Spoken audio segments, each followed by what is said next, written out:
দেশপ্ৰেম জাতিপ্ৰেমৰ অৰ্থ নুবুজা কিছুমান জাতিদ্ৰোহীয়ে মানে মুছলমান শব্দটো ব্যৱহাৰ কৰি ইয়াত খিলঞ্জীয়া মুছলমান আৰু বংগীয় মুছলমান সকলোকে একাকাৰ কৰি পেলাইছে। তাৰমানে মুছলমান শব্দটো ব্যৱহাৰ কৰি তেওঁলোকে বৈতৰণি পাৰ হ'ব খুজিছে আচলতে।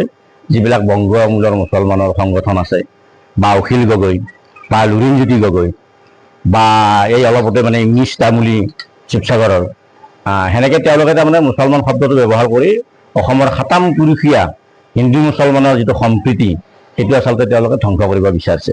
গতিকে আমি লাচিত সেনা অসম থলগিৰিৰ তৰফৰ পৰা আমি অসমৰ ৰাইজক আহ্বান জনাইছোঁ যি আমাৰ কোনো সম্প্ৰদায়ৰ ওপৰত বা কোনো ধৰ্মৰ ওপৰত আমাৰ কোনো সংঘাত হোৱা নাই, ধৰ্মৰ লগত বা সম্প্ৰদায়ৰ লগত আমাৰ সংঘাত হোৱা নাই।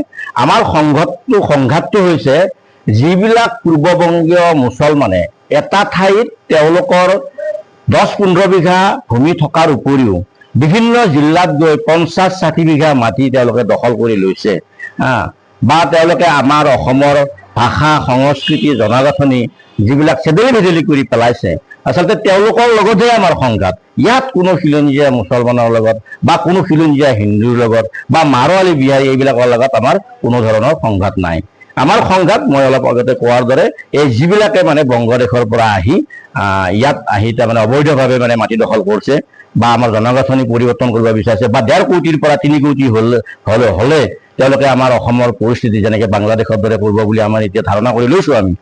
যেনেকৈ 71-ৰ আগত যেতিয়া বাংলাদেশ স্বাধীন হৈছিল, 71-ত বাংলাদেশ স্বাধীন হৈছিল, কিন্তু বাংলাদেশ স্বাধীন হোৱা যিখন সংগ্ৰাম আৰম্ভ কৰিছিল বাংলাদেশত, তাত কিন্তু হিন্দু মুছলমানে উভয় সংগ্ৰামখন আৰম্ভ কৰিছিল। কিন্তু দুৰ্ভাগ্যবশতঃ তাত পাকিস্তানী সৈন্যবাহিনীয়ে বাংলাদেশতো কিন্তু বাছি বাছি আমাৰ হিন্দু মানুহক হত্যা কৰিছিল আৰু তাত 35% হিন্দুৰ পৰা 7%লৈ মানে নামি আহিছে হিন্দুৰ সংখ্যা।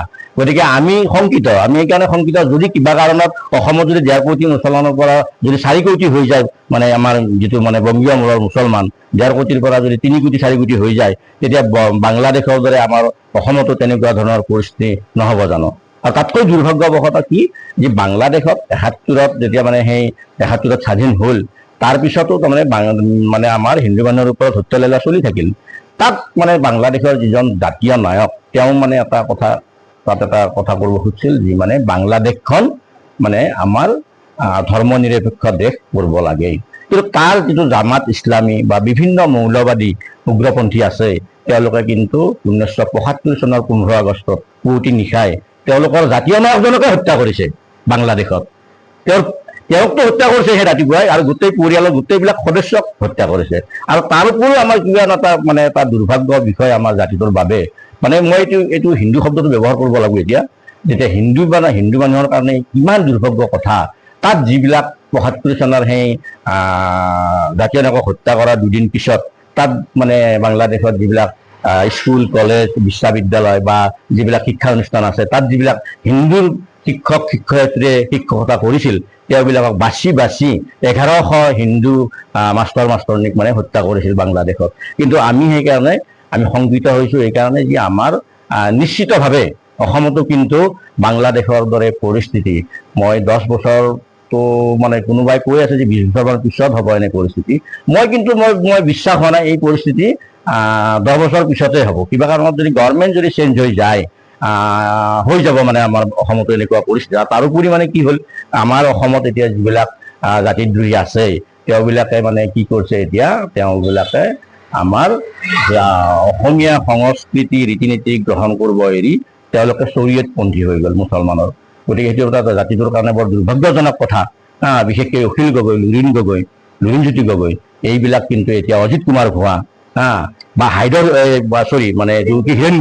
হীৰেণ গোহাঁই তেওঁতো মানে জাতিৰ 1 নম্বৰ শত্ৰু হীৰেণ গোহাঁই। কাৰণ অসম আন্দোলনতো তেওঁ বিৰোধিতা কৰিছে। অসম আন্দোলন বুলি নহয়, তেওঁ আমাৰ জাতি ৰক্ষাৰ যিমান সংগ্ৰাম একদম 62 চনৰ পৰা হৈ আছে বা 62 বা তোমাৰ 72 ভাষা আন্দোলন যিমান হৈ আছে সকলোবিলাকতে হীৰেণ গোহাঁই বিৰোধিতা কৰি আছে।